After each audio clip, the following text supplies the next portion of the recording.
Yeah, broadcasting. With the president, don't forget. Madam President, if you will. Hello everyone, I hope you are doing great. My name is Anelone. I'm here with the president, one PhD student and one postdoc. Hi, Denise Kirschner from the University of Michigan. Madam President. Madam President, yes. Hello, my name's Josllyn. I work in Denise Kirschner's lab at University of Michigan. I'm a third-year PhD student. My name is Wessler. I'm starting my second year in Denise's lab as a postdoc. How is it to work with Denise? Pretend she's not here. No.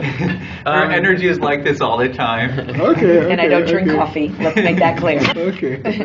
It's fantastic. I mean, we joke about her energy, but it always brings a lot of ideas and different things to the table, and definitely keeps our lab meetings going and keeps the science fun and interesting. Yeah, I'll agree with all of that. And she, even with all of her energy, she definitely listens for our ideas and input and stuff like that. It's, yeah, she talks fast. She doesn't talk all the time. I'll say that. Okay. What made you come to SMB apart from the fact that she's the president? It's actually my second time. I went to the meeting at Utah last year and had a great time.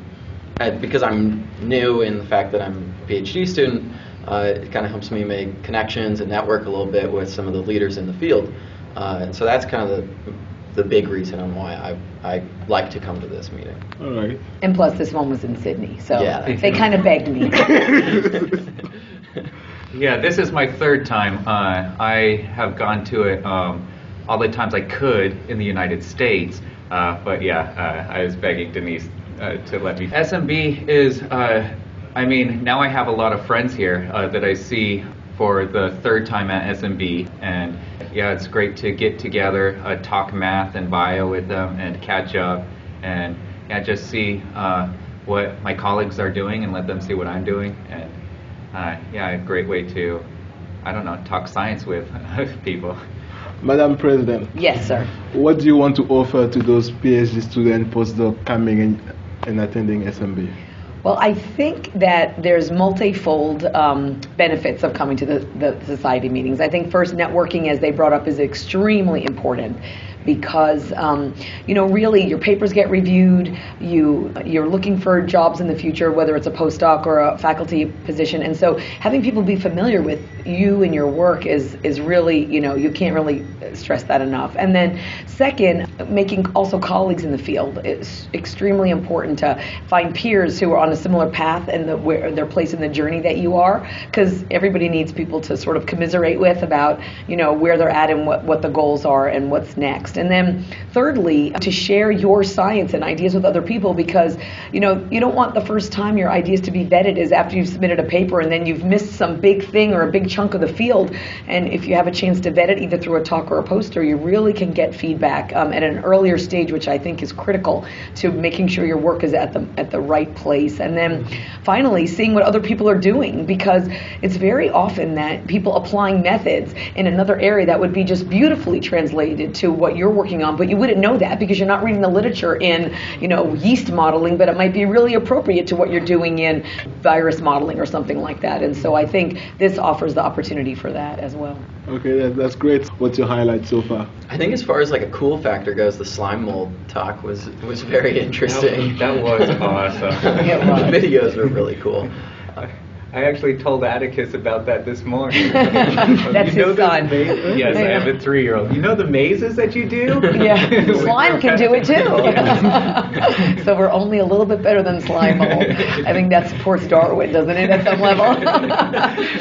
Well, you know, I hate to say this, but the food has been amazing. And it's always really great to connect with colleagues. There are friends here that I haven't seen for literally 18 years at SMB meetings that are back for the first time. Yeah. And also coming to Australia was just fantastic. I was very frightened of the flight, but it's turned out to be amazing. And, you know, I always am amazed at, I learn something new still every day at these meetings of what people are doing and how they're moving science forward. So I've already learned a lot. So yeah, it's been amazing. and meeting you, Anet. My number one highlight was meeting you. It was great to have this mentoring program. The mentoring program started about a decade ago. I'll tell you, that's a real burden that some of us have, to be sure that people are mentored well, because that can really tremendously change your track and your chance of success if you have good mentoring. And I have succeeded where I am from good mentors, most of them that came to me through SMB from the late 80s and early 90s. So I believe in giving that back. And so a group of us got together years ago and discussed it and started assigning people, are you interested in being a mentor, and are you interested in being mentored, and just kind of pairing them up. Holly Gaff, who was the president maybe a decade ago, really started that process and implemented that during her presidency. And then it's continued, and Caroline Bamfield, who is not here, is the one who has totally transformed the way that it works. And so now we have mentor lunches, and you're really connecting people before time and continuing that process afterwards. So Caroline has really taken that, and now Robert Smith has also been a big part of that and help that happen. So I think the energy in people that really care about this process, and then getting mentors and mentees to match up is just, it's great. So I'm so glad, and it seems we're doubling almost every year. We're doubling the number of people in the program. So it must be gaining success and momentum, because people are saying that it's been a really good experience for them. So did you guys ever do the mentoring program yet? I have not yet. Yeah. So there you go. But definitely plan to. Yeah. Okay, I did mine. I really enjoyed it, and also I heard good feedback from other people enjoying it, because you meet researchers that you might not know, or you just heard the name or read the paper. That's so right. You have that face-to-face contact, and exactly. You see the men or the women behind those papers, and they're actually humans. So. That's right. And actually, for the first time this year, we're going to try to follow up with a survey saying, what worked, what didn't work, what would you like to see added to the program, that kind of thing. So that way we continue to build on that program. What do you enjoy about being president and also leading this conference? Yeah, that's a tough one. It's a lot more work than I bargained for.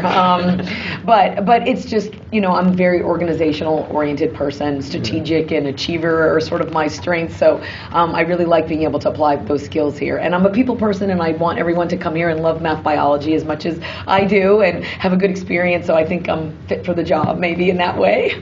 Cool. So what can you say to motivate people in this field of mathematics and biology?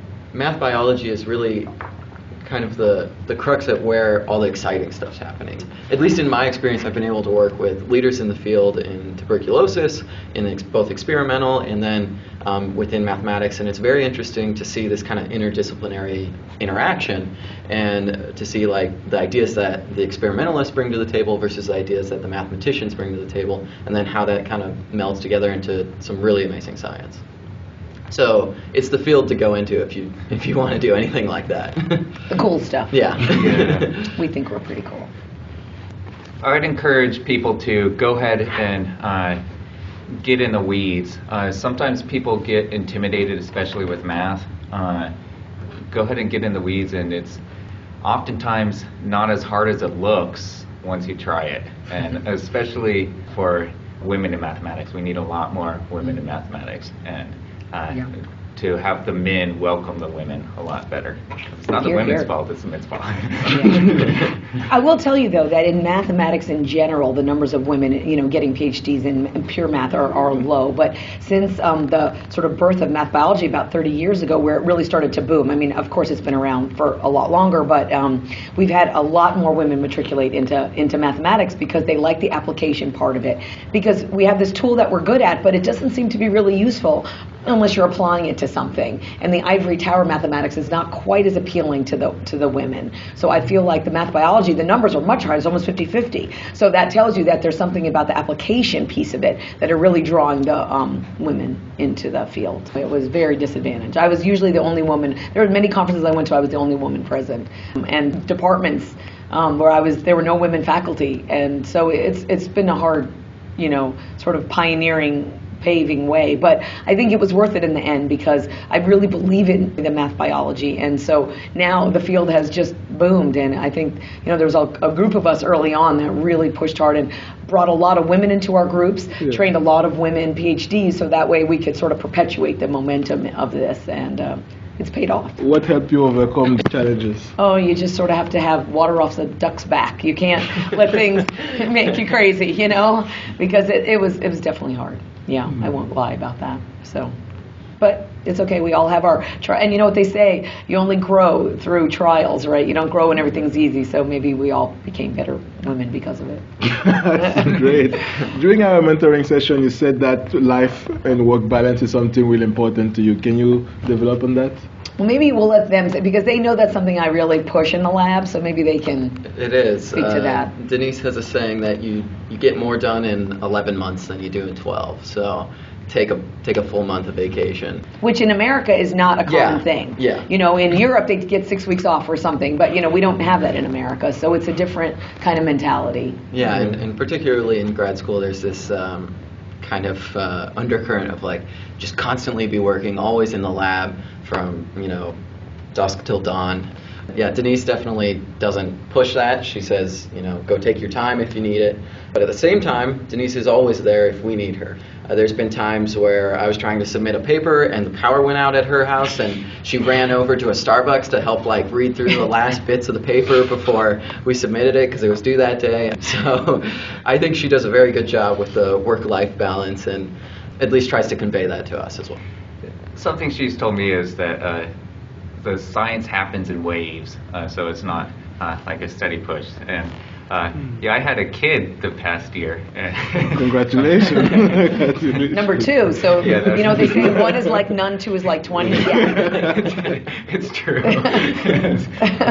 Yeah, so yeah, she was very patient with that, encouraging a work-life balance. Yeah, not just work. Yeah, well, and you can't just preach it, you have to actually live it, you know, so I think that's hard sometimes. But the thing is, when you realize you're in it for the long haul, you don't have, if you look myopically and you're very short-sighted about things, like, I think you will live in a constant state of frustration because nothing will ever, but if you look at the long term, I think, you know, in the end, I know Tim will do really amazing work over the years that he's with us, and same thing with Lewis, so I'd rather it be a really productive, you know, long term instead of what's going on this week. So yeah, that's my sort of way to manage that and not get frustrated about the day-to-day, but sort of look a little bit more long-term. What can you say now to PIs? Chill out.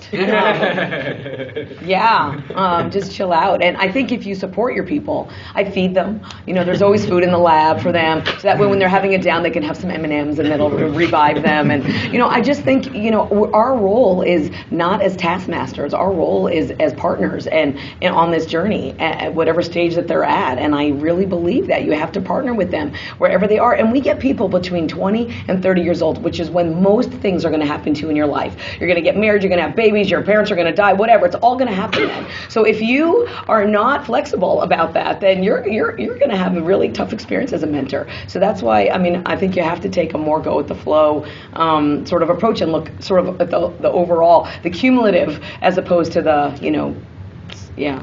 Thank you very much. Okay.